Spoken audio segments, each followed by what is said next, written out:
ओम शांति। आज प्यारे मीठे भगवान की मीठी मुरली मंथन की डेट है 8 अप्रैल 2021। तो आज मीठे बाबा अपने बच्चों से कह रहे हैं, तुम्हें फूल बन सबको सुख देना है।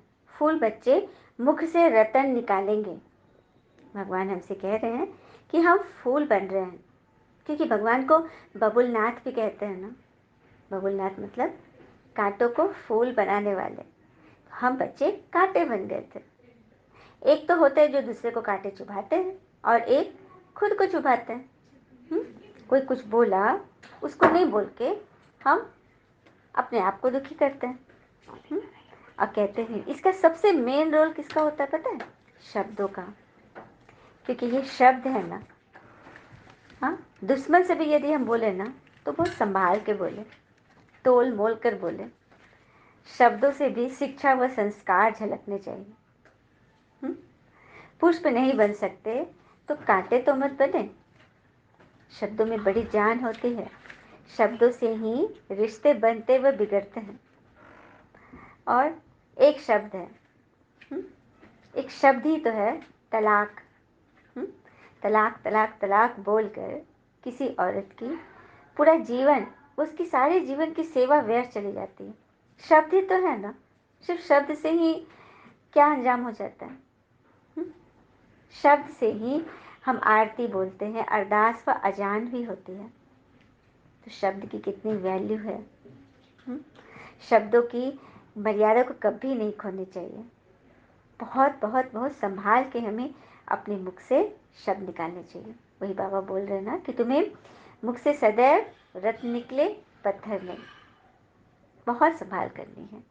प्रश्न है, फूल बनने वाले बच्चों प्रति भगवान की कौन सी ऐसी शिक्षा है जिससे वह सदा खुशबूदार बने रहें? उत्तर, बाबा कह रहे हैं, हे मेरे फूल बच्चे, तुम अपने अंदर देखो कि मेरे अंदर कोई आसुरी अवगुण रूपी कांटा तो नहीं है। अगर अंदर कोई कांटा हो तो जैसे दूसरे के अवगुण से नफरत आती है ना, वैसे अपने आसुरी अवगुण से नफरत करो तो कांटा निकल जाएगा। अपने को देखते रहो।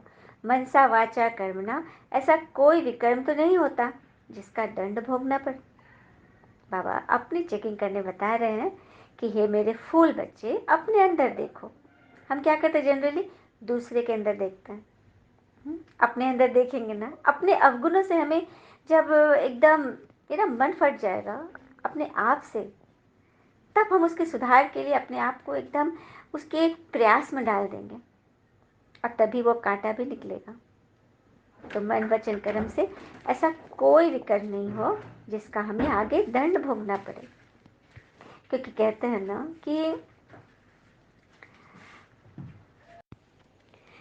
ना कि अपनी उम्मीद की टोकरी खाली कर दीजिए। परेशानियां नाराज होकर खुद ब खुद चली जाएगी। और पछतावा अतीत नहीं बदल सकता और चिंता भविष्य नहीं सुधार सकती। इसीलिए वर्तमान का आनंद लेना ही जीवन का सच्चा सुख है। तो हम सभी को क्या बनना है?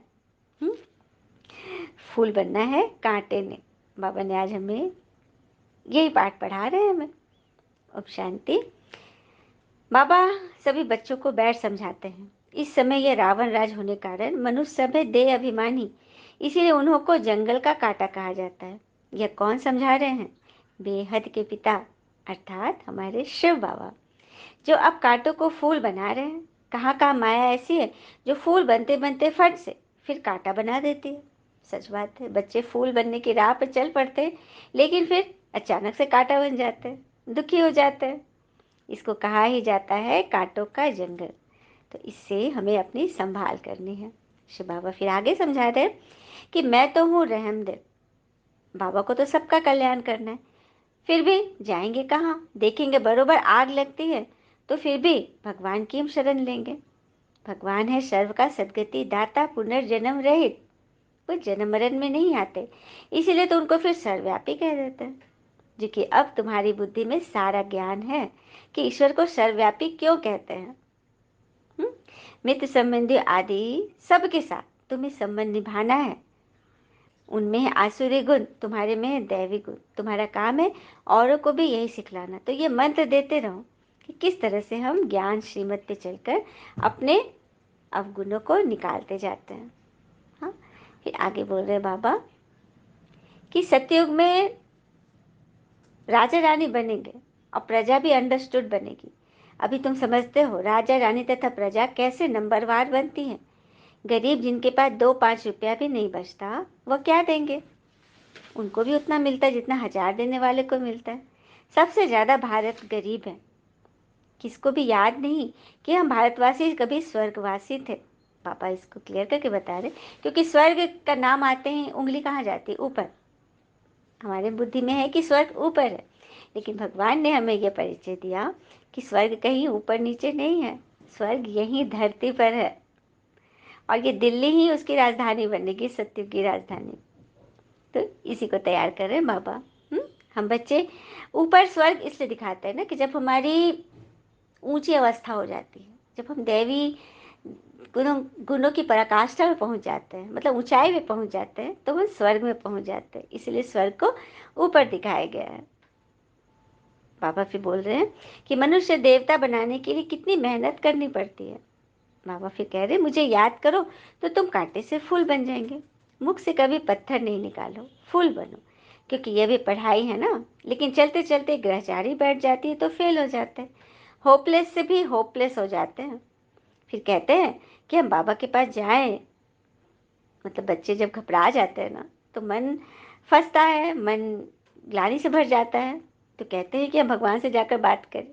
तो बाबा कहते हैं कि यहाँ गंदे थोड़े ही आ सकते हैं, ये इंद्र सभा है ना। बाबा बहुत बहुत बोलते हैं अपनी संभाल करनी है, क्योंकि यहाँ पवित्र बच्चे ही आएंगे। पवित्रता का ही तो मान है ना, क्योंकि भगवान पवित्रता के सागर है। तो आगे बाबा कह रहे कि मैं एक तो निष्कामी हूँ और दूसरा परोपकारी हूँ। परोपकार करता हूँ भारतवासियों पर जो हमारी ग्लानि करते हैं।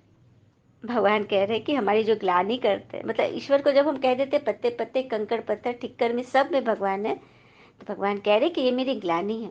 पशु पक्षी जीव जंतु जानवर सब में हम कह देते कि परमात्मा है। अब जैसे कोई बहुत नामी ग्रामी है, उनका नाम सबको पता है, अब वो नाम हम किसी जानवर में कह देंगे कि देखो देखो फलाना आदमी जा रहे हैं, किसी जानवर को, किसी पेड़ पौधे किसी फूल को, तो ये उसकी ग्लानि नहीं हुई। तो व्यक्ति को के बारे में बोले में हमको इतना ग्लानि लगता है, लेकिन परमात्मा के बारे में बोले में हमको कुछ भी नहीं लगता। हम खड़े खड़े कह देते परमात्मा तो घट घट में, ये धूल में भी है, ये कंकड़ में भी है, सब में परमात्मा है। इसीलिए बाबा कह रहे हैं ना कि तुमने मेरी कितनी ग्लानि की है, लेकिन फिर भी मैं आता हूँ तुम्हारा उद्धार करने। सो स्वीट ना। कि बाबा कह रहे कि जहाँ दूध की नदियाँ होंगी ना, वहाँ मैं तुम्हें उस दुनिया में लेके चल रहा हूँ। तो हमेशा फूल बनने के लिए पुरुषार्थ करते रहो, माया कांटा बना देती है, इसीलिए अपनी बहुत बहुत संभाल करनी है। गृहस्थ व्यवहार में रहते कमल फूल समान पवित्र बनना है। बागवान बाबा कांटों से फूल बनाने आए हैं, तो देखना है ना कि हम फूल कहाँ तक बने हैं। फूलों को ही सर्विस के लिए जहाँ तहाँ बाबा बुलाते हैं। देखो ये सर्विस सर्विस भी भगवान उन्हीं को देंगे जो फूल बनने की राह पर हैं, है ना। और किस तरह से हम कमी में भी अपने आप को सेट करके रखते हैं, ये छोटा सा प्रसंग हमें अच्छी रीति समझाएगा। एक बार की बात है, एक व्यक्ति के वॉशरूम में नल के भी कुछ प्रॉब्लम था, वो पानी टपक रहा था। तो उसने अपने प्लम्बर को बुलाया, एक प्लम्बर को बुलाया, और वो प्लम्बर आया और वो व्यक्ति वही वॉशरूम में ही खड़ा था, देख रहा था। तो वो देखा कि इसको बहुत चूड़ है तो उसको काटना उठना पड़ेगा, तो खोलना पड़ेगा पहले। तो वो उसका टैप को खोल रहा था, तो उसने उसके पास एक झोला भी थे, औजार रखे हुए थे। झोला में से उसने एक रिंच निकाला और वो व्यक्ति देख रहा था खड़ा खड़ा। तो रिंच निकाला तो देखा कि रिंच के मतलब एक मतलब उसका एक साइड मतलब टूटा हुआ है, टूटा हुआ है। तो ये व्यक्ति सोच रहा है कि टूटे हुए रिंच से कैसे खोलेगा ये, बस वो चुपचाप देख रहा है, और वो उसी से बहुत अच्छी तरह से खोल लिया उसको। ये व्यक्ति बड़ा आश्चर्य खा रहा था, कह रहे वाह। उसके बाद देखा, खोल के देखा तो उसका वॉशर वॉशर कुछ उसका कटा फटा था, तो उसको आरी की ज़रूरत थी। तो फिर उसने झोले से आरी निकाला, तो आरी भी आधा टूटा हुआ था। तो व्यक्ति फिर आश्चर्य किया कि टूटे हुए आरी से कैसे करेगा, लेकिन फिर उसने देखा कि उसने बड़ी सावधानी से बड़े अच्छे से उससे भी काम कर लिया और उसका नल भी ठीक हो गया। तो जब वो मेहनतान उसका मजदूरी देने लगा तो 100 रुपये उसने एक्स्ट्रा दे दी उस व्यक्ति ने। तो ये बोला प्लम्बर की सर आप 100 रुपये ज़्यादा दे रहे हैं, इसका इतना नहीं बनता। तो नहीं नहीं, तुम्हारे काम के मैंने दिए पैसे, लेकिन ये पैसे मैंने दिया है तुमको कि तुम अपना नया औजार खरीद लो, क्योंकि तुम्हारा रेंज और ये सब टूटा हुआ है। तो इतना अच्छा से उसने जवाब दिया। उसने बोला कि नहीं सर, मैं इससे अच्छे से काम कर लेता हूँ। तो बोला कि नहीं नहीं, तुम कर लेते हो लेकिन तुम्हें दिक्कत होती है। तो सर दिक्कत होती है, लेकिन मैं जब नया खरीदूंगा ना अच्छा, तो फिर मेरा ध्यान काम से ज़्यादा उस पर रहेगा कि ये टूटे नहीं, इसीलिए मेरे पास टूटा हुआ ही है ना, तो मुझे इसकी कोई परवाह नहीं है और मैं अच्छे से इससे काम कर ले रहा हूँ। तो व्यक्ति को इतनी बड़ी सीख मिली कि देखो किस तरह से वो अपने आप को एक तो पैसे भी बचा रहा है, अपनी एनर्जी बचा रहा है और अपना ध्यान भी, कि ज़्यादातर काम से ज़्यादा दूसरे उसकी संभाल में फोकस नहीं हो। तो ये कितनी बड़ी बात है। तो अपने आप को हमें कैसे संभालना है, कम में भी हम कैसे अच्छे से रह लें, यह बैठ भगवान हमें सिखा रहे हैं। अच्छा, मीठे मीठे बच्चों प्रति भगवान की नमस्ते। हम बच्चों की भी प्यारे शिव पिता को नमस्ते। और बाबा दिल से सभी आत्माओं की तरफ से आपको very very very good morning. धारणा के लिए मुख्य सार है, पहली पॉइंट, सर्विस में हड्डियां देनी है, किसी भी बात में संशय नहीं उठाना है, सबको सर्विस से सुख देना है, दुख नहीं। दूसरी पॉइंट, निश्चय के बल से अपनी अवस्था को अडोल बनाना है, जो श्रीमत मिलती है उसमें कल्याण समाया हुआ है, क्योंकि रिस्पॉन्सिबल बाबा है, इसीलिए फिक्र नहीं करना है। अब कोई हमें फिक्र करना है क्या? हर बात में कल्याण समाया हुआ है, क्योंकि रिस्पॉन्सिबल तो हमारे बाबा है। चलिए हम सभी बड़े प्यार से भगवान से वरदान लेते हैं। भगवान ने हमें वरदान दिया,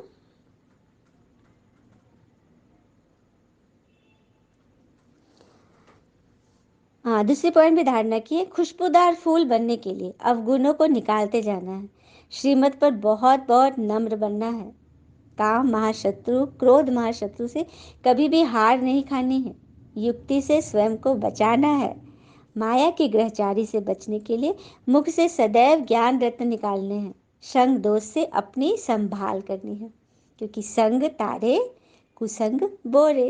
तो हमें समझना है कि हमें किन का संग करना है। चलिए हम वरदान लेते हैं। सदा पावरफुल वृत्ति द्वारा बेहद की सेवा में तत्पर रहने वाले हद की बातों से मुक्त भव। सदा पावरफुल वृत्ति द्वारा बेहद की सेवा में तत्पर रहने वाले हद की बातों से मुक्त भव। जैसे साकार बाबा को सेवा के सिवाय कुछ भी दिखाई नहीं देता था। साकार बाबा अर्थात इस संस्था के फाउंडर लेखराज दादा, जिनके तन में परमात्मा शिव ने प्रवेश किया, तो उनको सेवा के सिवाय कुछ भी दिखाई नहीं देता था। ऐसे आप बच्चे भी अपनी पावरफुल वृत्ति द्वारा बेहद की सेवा पर सदा तत्पर रहो, तो हद की बातें, हद की प्रॉब्लम्स, हद की चिंता तनाव आदि सब खत्म हो जाएंगी। हद की बातों में समय देना यह भी गुड़ियों का खेल है, जिसमें समय और एनर्जी दोनों वेस्ट जाती है।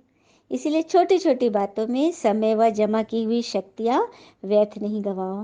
कितनी अच्छी रीति बाबा ने क्लियर किया ना कि हमें छोटी छोटी बातों में अपनी एनर्जी, शक्ति, समय कुछ भी वेस्ट नहीं करना है, क्योंकि life is like a camera, focus on what's important, capture good times, develop from the negatives, and if things do not work out, take another shot।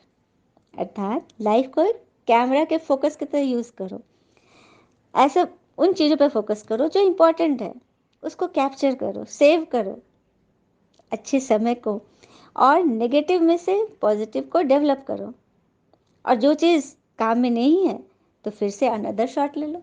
हम फ़ोन में वही करते हैं ना, फ़ोटो लेते हैं, देखते हैं ये ठीक आया कि नहीं, और नहीं आया तो उसको फट से डिलीट, फिर से नया शॉट लेते हैं, नया सीन लेते हैं। उसी तरह से जीवन में जो प्रॉब्लम आया उसको फट से डिलीट, फिर से नया अवसर की तलाश में पड़ जाते हैं। इससे क्या होगा, हमारा माइंड तुरंत एक्टिव हो जाएगा। ठीक है, फिर बाबा ने हमें स्लोगन दिया,